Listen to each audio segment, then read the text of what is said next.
Welcome to Her Story, the history of Southeast Asia told from her perspective. We'll discover historical figures, matriarchal societies, and contemporary female icons, and maybe learn about ourselves along the way. I'm Agus Ramirez. In this special two-part episode, we're going to talk about the Indonesian heroine Raden Ajeng Kartini with our guest, Priscilla Riabertha. She's a third-year undergraduate student from the Department of International Relations and the Faculty of Social and Political Sciences of Universitas Gadjah Mada. She's interested in Southeast Asian and environmental studies.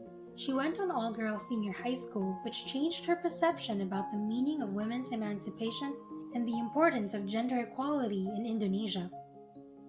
This is part 2.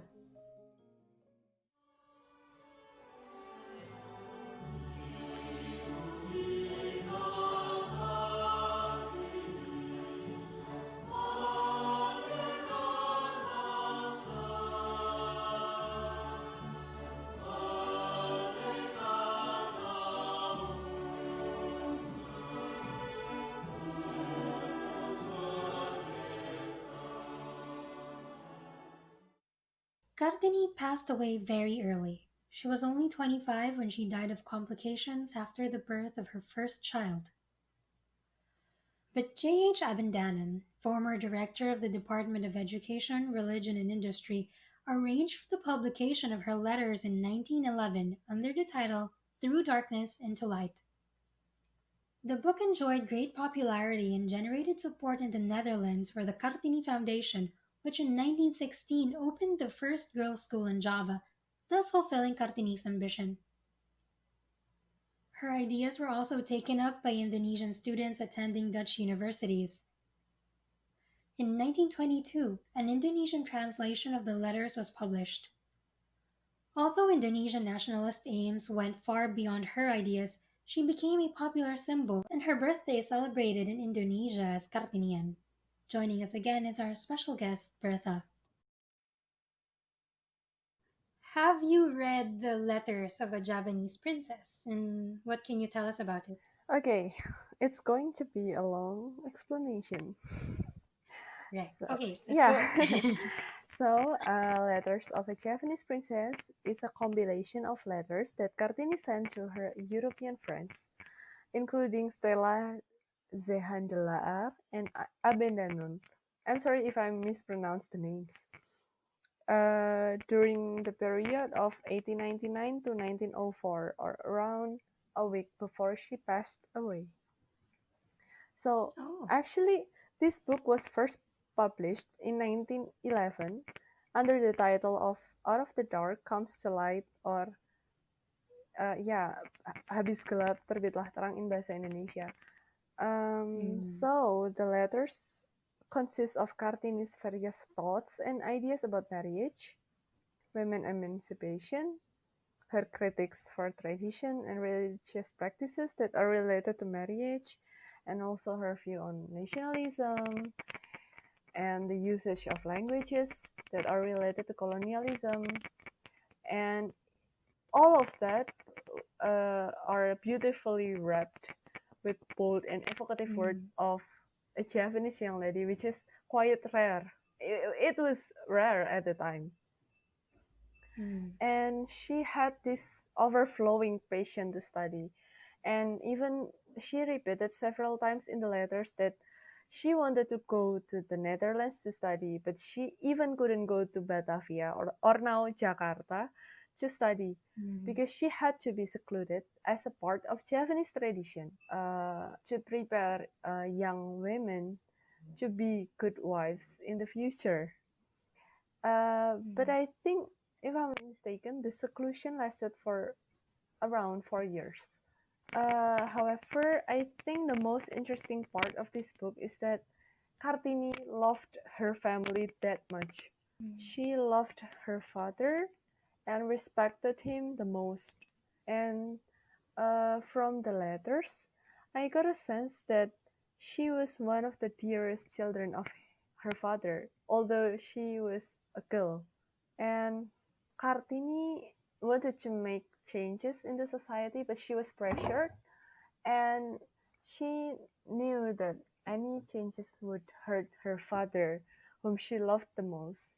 So at some point in the letters, I found that Kartini probably felt that her parents could become the obstacles of her struggle. But at the same time, Mm. she still had the duty as a child to take care of her parents, who supported her so Mm. much. And I think this became the biggest dilemma that Kartini faced. Because this book is a biography that I found that Kartini changed. I mean, her patient remained the same, but the way she delivered the letters was changing. I mean, in the first year, she was more bold. Uh, in my opinion, she was more bold. She didn't believe in love and marriage. She criticized polygamous marriage. But at the very end of the book, I found that Kartini started to accept that she didn't have any Mm. choice besides getting married with the man that her parents chose. And this man was her father's friend, the regent of Rembang, and Kartini became his fourth wife. And I think it's interesting that actually the first and dearest wife of Kartini's husband, who had already passed away because before he married Kartini, was a big fan of Kartini. And yeah, she wanted to be friends with her and help her in educating her children. I mean, Oh. uh, her husband's children. And uh, but because of that, I believe that Kartini didn't regret the fact that she married this man, as they actually shared similar thoughts and ideas, and he supported her to Mm. open a school for girls. And uh, at the very end of the book, actually, I felt that Mm. Kartini changed her mind, and she felt that she was respected, welcomed, and loved by her husband and their family. I mean, their children. I mean, the children from of his husband from the previous marriages. Yeah, and she was very happy when she was Mm. Yeah. expecting, Yeah, actually. her And stepchildren. Right. I also found a very interesting quote. It's Mm. I should teach my children, boys and girls, to regard one another as equal human beings and give them always the same education, of course, following the natural disposition of each. And I think because of this, um, yeah, I think that family. I mean, after she got married, uh, this marriage changed Kartini's perspective on marriage, because because even even the marriage lasted only for Mm. less than a year, but I think she was happy. She was not that happy, but she was quite happy. So you feel that she she had misconceptions about marriage that were sort of changed when she married who seems to be the correct person. I think so, Mm. because in Javanese proverbs we have this proverb, tresno jalaran saka kulino. It's like it's usually used in arranged marriages. Mm. So you can love someone if you are living with them continuously, like every day. If you live with, I mean, like if you're a girl and then you live with a boy, even though Mm. you don't love him, but if you live with him every day, and I mean living like a spouse, you will feel that kind of love. I don't know what form of love, but that's how the older generations But taught how us. about you? Like if Um, you had to go into an arranged marriage now, would that proverb apply to you, do you think? Or no? honestly, honestly, I think my parents won't. I think my parents will never make an arranged marriage for me? Absolutely. But what Because if they did? They're just completely hypothetical. Would that proverb? Do you think you would feel the same? Like you could learn to love someone, even if it were an arranged marriage because you live together? I don't know, probably it depends. If the man has the qualities and the principles that I can agree with, I think Mm. it's possible. Like, because all of my grandparents, I mean, my grandparents from my father and my mother, both of them were, they were going through arranged marriages. And I Mm. found that they, I mean, those couples lived happily Mm. even until now. Well, my both of my grandmothers passed away more than a decade Mm. ago, but they are still single. I mean, my grandfathers. Yeah. They uh, didn't remarry. They yeah, didn't get married again. Okay. yeah, and Mm. they say to me that my grandmothers were the only loves of their lives. Mm. Yeah, something like that. So yeah, I think the acceptance that happened in the case of Kartini happened because she married the correct person, the Mm. person that um uh Has the same yeah, values. shared the same How ideas. relevant is Kartini's story to you as a modern Indonesian woman? Do you in some way feel the same pressure she did to get married, or what parts of her story do you most relate with? Well, about getting married, actually, my because my family is a modern Japanese family, and I Mm. also came from a devoted Catholic family, and it's actually not an unusual combination in Indonesia. Mm. But because I'm the firstborn and I'm the first daughter of my family, so actually my parents are counting on me and they want me to like pursue higher education and Mm. yeah, Yeah. fulfill my potential, something like that. But they also want me to choose whether I want to get married or to join a monastery and like dedicate my life to God, something like And that. have you decided? Have you? Um, I'm I'm to join a monastery. I need that call from God, but I didn't have it until now, I think. Mm. But like, um, well, my parents, I believe that my parents will never put me into an arranged marriage. But Mm. Okay. my at least my mother said that babies are cute and like in the future grandchildren will be their biggest happiness and something like that. So I think I will get married at some point in my life. Mhm. After the PhD. Amen. But yeah, I think probably for other families, I mean in Mm. Indonesia, I think it's not an obligation for girls to get Mm. married nowadays. I mean, different. It's different Mm. from what Kartini experienced. But Mm. in the case of my family, if in the future I find a very very kind and responsible husband and build like a very beautiful happy family, Mm. my parents will be very happy. I think I can relate that to Kartini's story. I mean, like her father supported her, but at the same time, he wanted her to get married.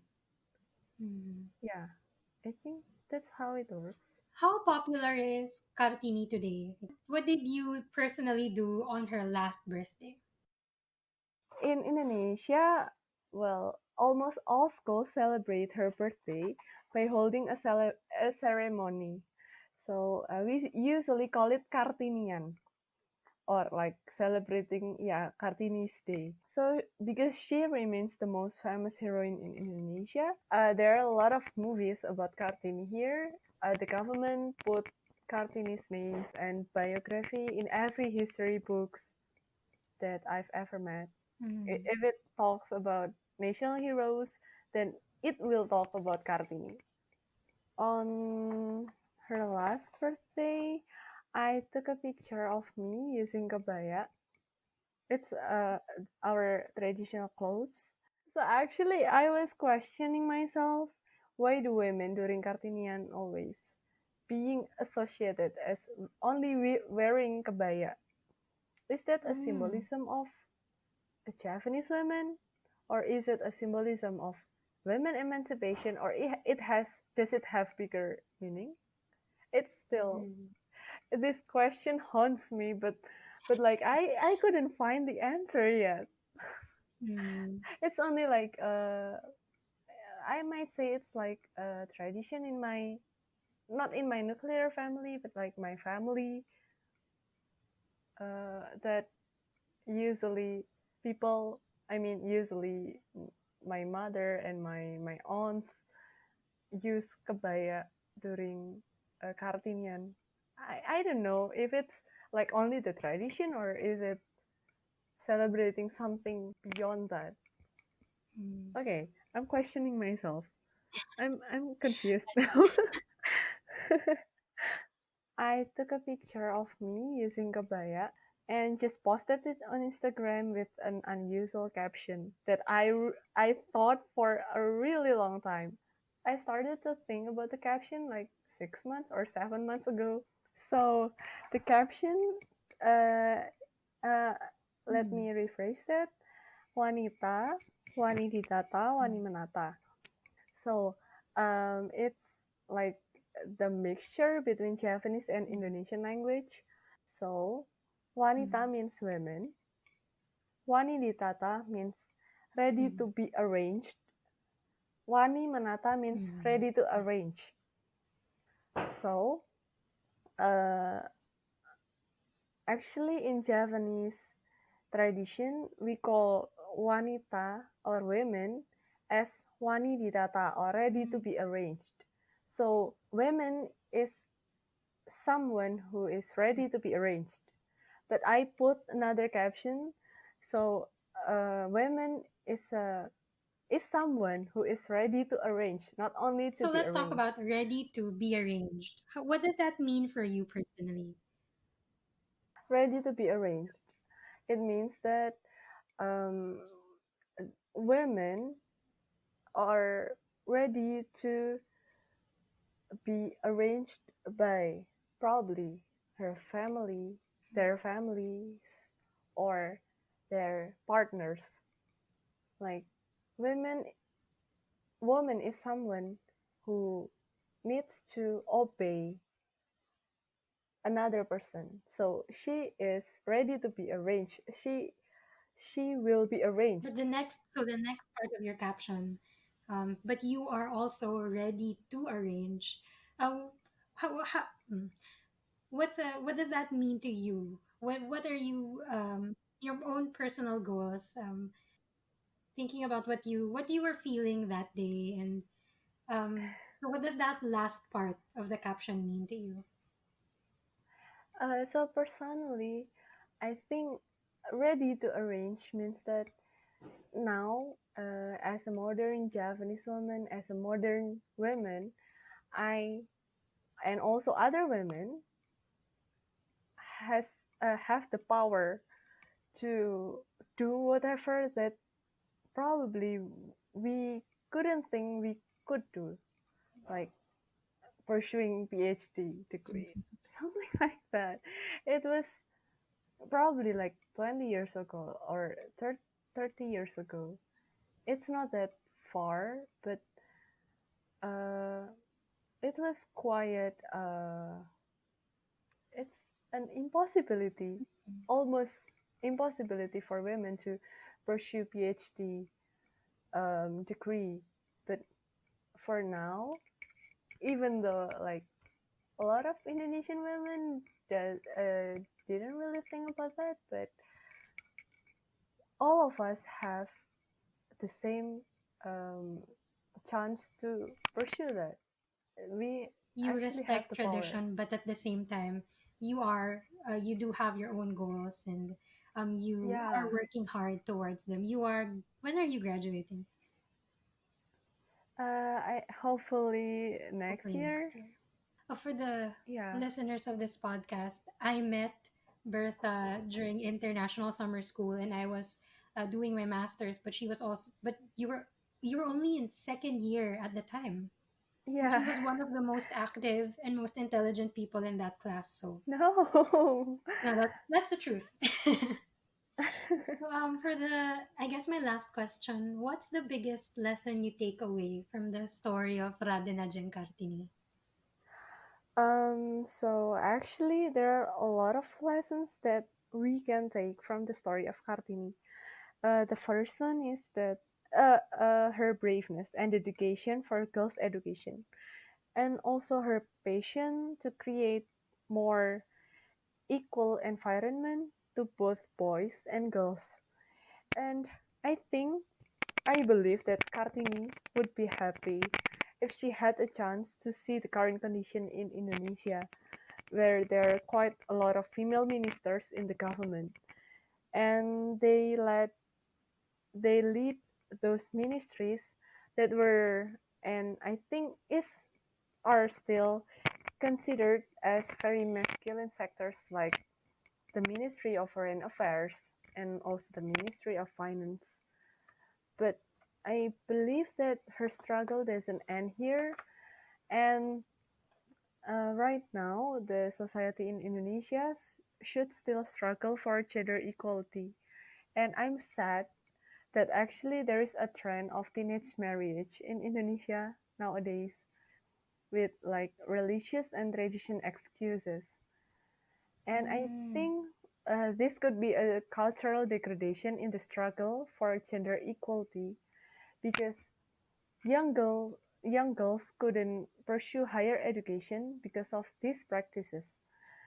And mm. actually, I really, really hope that Kartini's legacy and including her thoughts and values are still upheld by Indonesian younger generation, not only by these people who were striving for gender equality in the past 50 years.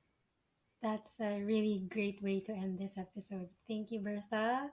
I'm really happy that you came on this podcast. I hope everybody listening to this would take away something that they resonate with in the story of Raden Ajeng Kartini. Thank you for inviting me. It's been a pleasure.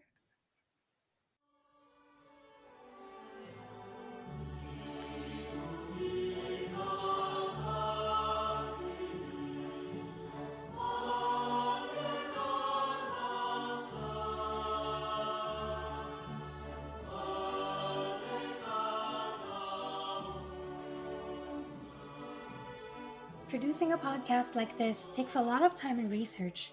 If you like what we do and want to support the next episodes, head on over to our Patreon.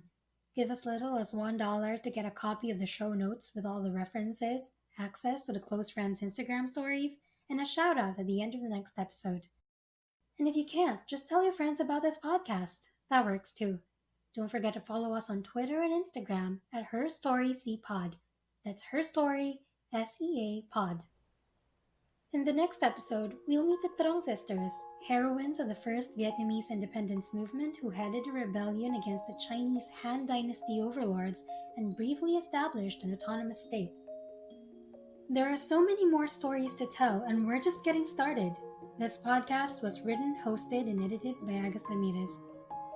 Special thanks to Kara and Mando for supporting this podcast on Patreon, and Bertha for sharing her thoughts on Raden Ajeng Kartini. Shout out to GF of Synchronicity Events for the ad and the Creepy Conversations podcast who mentioned us in their 24th episode. Go check them out. See you next time.